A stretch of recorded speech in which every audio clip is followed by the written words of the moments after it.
Welcome to Bonesaw Poker. I'm Brad, and today's video we're going to do the 10 Commandments of Gambling. Let's get into it. The 10 Commandments of Gambling. Actually, it's probably more like the 10 Suggestions. The reason I'm doing this is normally I play poker here in the Tampa area, and but we do take some gambling trips from time to time. And we're headed to Vegas in a little bit. So this is more so for the non-poker type of stuff that we play, and just 10 different kind of rules of thumb to go by to have a good trip, not hemorrhage cash, and if you get lucky, hang on to some wins. So we're gonna go through the 10 different commandments, and let's just jump right into it. Have a plan. That's commandment number 1. And it is important because when you get down to the casino floor, or if you're going to your local, you drive over there, you need to have a plan for how the session is going to go. What you're going to play, how much you're willing to risk, stop win, stop loss, so on. So for example, might go down to the casino floor, play slots. I'm going to take $200. So the $200, that's all I'm going to use in that session. Or I might do a couple different types of things where I say, well, I'm going to do 200 for slots, and then I'm going to do 200 over at the blackjack table. But you cannot deviate. Whatever the plan is, you have to stick to plan. There's no, well, I lost all my money, but I don't want to leave just yet, so let me go pull some more out. Or I was going to play blackjack, but I'm just going to put the rest of the money into the slot machine because I lost. So whatever the plan is, you stick to plan.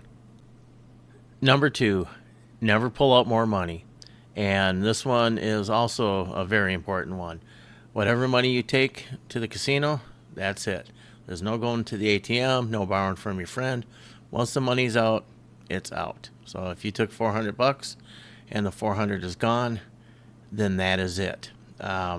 Now, what you can do is save a little bit of money for sportsbook. And so let's say you take 400 and you're with some friends, and you're starting to run out of money. So save some of that 400, set it aside, that if you run out, that you can go do sportsbook. Go find a game. This weekend there's basketball, football, hockey, whatever. Find something to watch, put some money on that, and that'll buy you 2.5, 3 hours. It's a really cheap way to gamble. So what you take to the casino is all you get. You can't go to the ATM. Commandment number 3, don't chase losses. That money was wagered, and now it's lost. So it's over. So a lot of people, you'll hear them say that they got to put more in because they got to get their money back.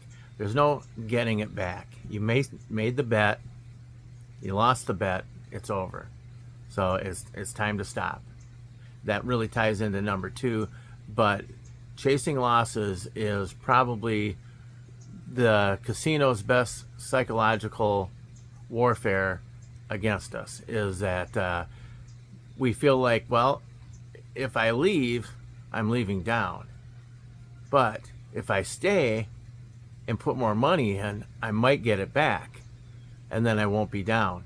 Don't do that. Once it's gone, it's gone. Don't chase losses. Commandment number 4, use a take profit strategy for everything you do other than poker. That's the one caveat. This is Dave and Mark from Gamble Smart.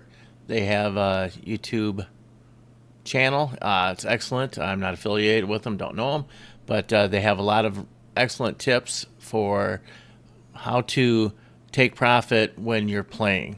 And for example, one way that I take profit when gambling is on slots. I'll take $200 worth of 20s, put them in my pocket. I put $40 in.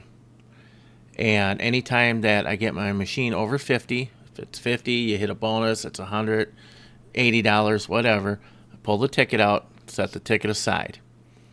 Now, if I run it down to 0, well, then put another 40 in and keep going.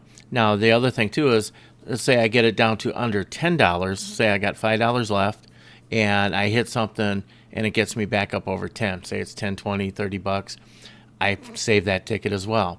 And you just keep going until you cycle through the money. So you have your play money, that's the 200 in your pocket, and then your win money, those are the tickets from the machine. And once you're out of the 200, you take your tickets that are left and you cash them out, and that is a session. And that way you're not playing to 0. And one of the other problems that most players have at the casino is they play to 0. They just play until they have $0 left. This way you're taking all these wins as you go. You can also do it on a blackjack table. Buy in for 200, put your chips on one side, and anytime that you win a bet, put it just to the left. And once you are out of the 200, take that other chips stack, and that's your session. And just decide how many sessions you're going to do before you get there. This way, you're not just running it down to 0. It's one of the other huge advantages the casino has over us. We don't take our profits. We just play to 0 over and over again. Number 5 is know the right strategy for the game you're playing. You can go to Wizard of Odds, odds.com. That's Michael Shackelford's website, and he breaks down all the odds for every game you've ever heard of. So Mississippi Stud, he breaks down what the rules are, and he video for how to play it, and then he gets into the math of it, the strategy. He'll teach you the strategy and what the house advantage is. It's 4.91% on this one. If you're playing the game wrong, you're just giving up more house advantage.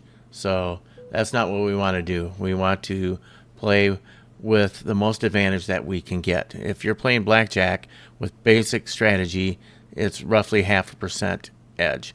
If you're playing it poorly, you're giving the house another percent probably, if not 1.5%. You're probably going from 0.5% to 1.5% to 2% house advantage that you're giving up. So know the strategy of the games that you're playing, and check out Wizard of Odds. Again, I'm not affiliated with them, don't know them, but it's a really good website. Number 6 and number 7 I'm going to do together because they're pretty intertwined with each other. Number 6 is, it's hard to win a lot. Bet size matters.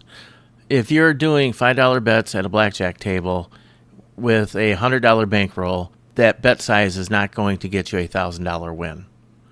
If you are betting $200 a hand, you could get to $1,000, but your risk of ruin and the amount of money you're going to need for a bankroll has just grown exponentially. But $5 bets don't get $1,000 wins. I know people are going to put in the comments about outliers. Those are outliers, not the norm. And number 7 is pretty much that, is have realistic expectations of a win rate. That when you're playing blackjack, you're going to lose a few more hands than you're going to win in general.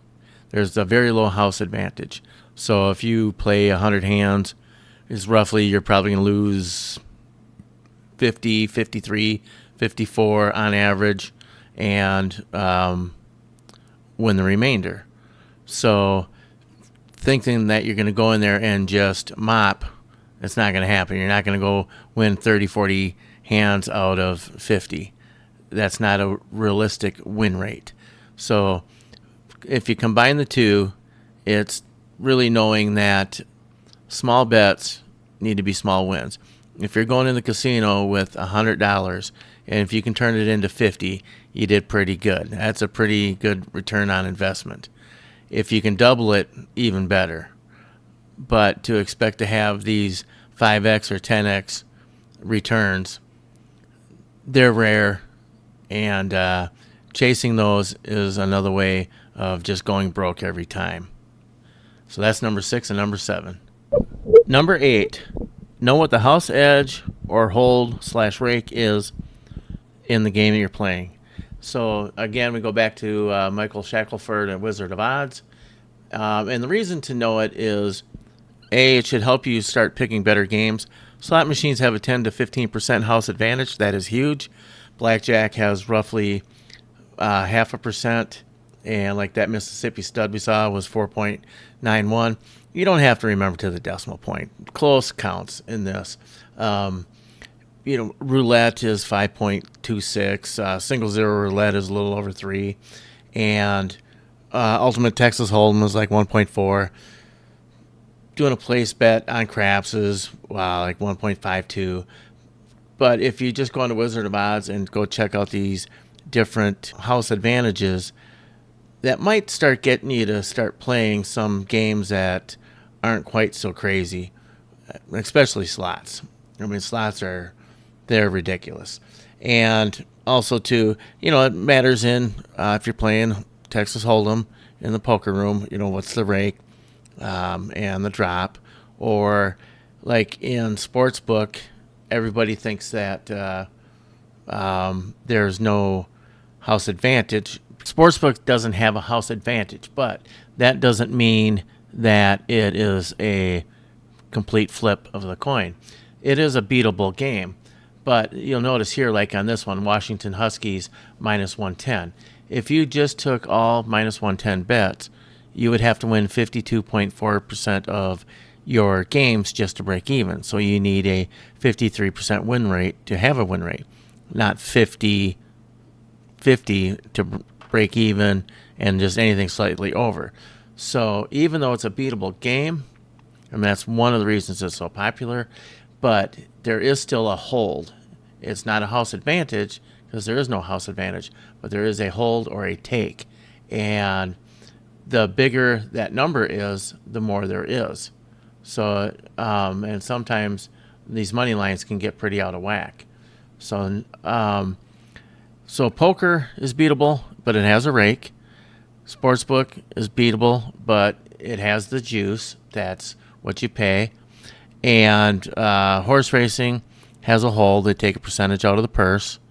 And those are your beatable games. Also card counting, where you have a slight advantage. So knowing what all those are is important. It'll just help you make better decisions and maybe keep you away from spending too much time on the bad ones. Number 9, don't listen to strangers at the casino giving advice.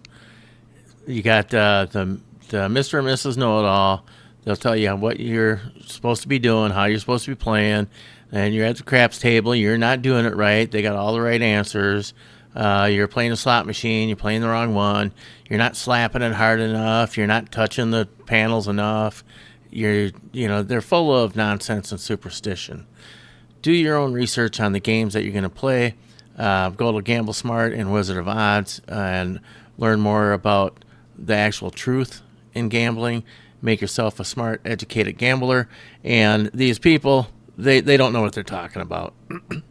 Just ignore them. I've played at a craps table where a guy kept telling me I had to make these moron bets that were just ridiculous house edge, and I didn't know what I was doing. It's like, just leave me alone. So don't take advice from idiots. Number 10 is, if you're not having fun, stop. So if you're at a slot machine and it's just draining you and you're getting irritable, you're tilted, just get up, go take a break, go do something else. If you're at your local casino, go home. And if you take a trip somewhere, maybe it's time to go get some lunch or something, or go catch up with your friends and see what they're doing and take a break. If you're at a blackjack table and you're just getting your teeth kicked in, and you're one of those ones where you want to start pounding the table after they hit their 21 for the millionth time in a row, take a break. If you're not having fun, stop. And then if you're really not having fun and it's becoming a problem, one thing you can do is, if it's getting bad, is self-exclude or self-ban from the casino. You can find a pit boss, security, or someone, and tell them that you want to self-exclude, and they will direct you on where to go, and so that you can get that done, where you're just going to literally ban yourself from the casino. And if you're having a miserable time and you're burning through money, it might not be a bad idea. Gambling is supposed to be a form of entertainment. It's like going out for dinner and a movie, going fishing for the weekend. You know, you're going to spend some money and you're going to have some fun, but once it's no longer fun and it's becoming a problem, it's time to stop. So that is number 10. Okay, guess I didn't mean to leave it on such a serious note, but that is the 10 Commandments of Gambling for Bonesaw Poker. I'm Brad. Thanks for watching, and remember, everything you want is on the other side of fear.